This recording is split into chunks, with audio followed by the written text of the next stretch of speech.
জিনিস যে বৃত্তস্থ যখন চতুর্ভুজ হয়, অর্থাৎ এই রকম যদি চতুর্ভুজ হয় যে এ বি সি ডি, তাহলে আমরা বলতে পারি যদি বৃত্তস্থ চতুর্ভুজের কোনো একটা চাপের উপর মানে দুইটা কোণ তৈরি হয়, বৃত্তস্থ কোণ যদি তৈরি হয়, যেমন এখানে যদি দেখি যে এ বি, এই যে এই চাপটা, এই বৃত্তচাপ,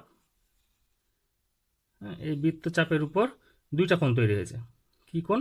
একটা হচ্ছে এ ডি বি, এই কোণটা, হ্যাঁ, আচ্ছা এই কোণটা তৈরি হয়েছে। আরেকটা কোণ কি তৈরি হয়েছে? এ সি বি, হ্যাঁ, এই কোণটা তৈরি হয়েছে। এই কোণটা আর এই কোণটা, এই দুইটা কোণ তৈরি হয়েছে। তো আমরা যেটা জানি বৃত্তের একই চাপের উপর দণ্ডায়মান বৃত্তস্থ কোণগুলো কি হয়? পরস্পর সমান হয়। এই যে আমরা এখানে নোট লিখে দিয়েছি, সেটা হচ্ছে বৃত্তের একই চাপের উপর দণ্ডায়মান বৃত্তস্থ কোণগুলি পরস্পর সমান।